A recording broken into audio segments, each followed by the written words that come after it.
üks järjekordne ahi, loodetellised, iga nurk ulatub 3,5 senti välja, nurgad pruunid,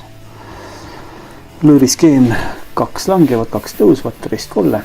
Soome tüüpi koldega, 4 lõõriga, lõõri pikkus 3,6 meetrit,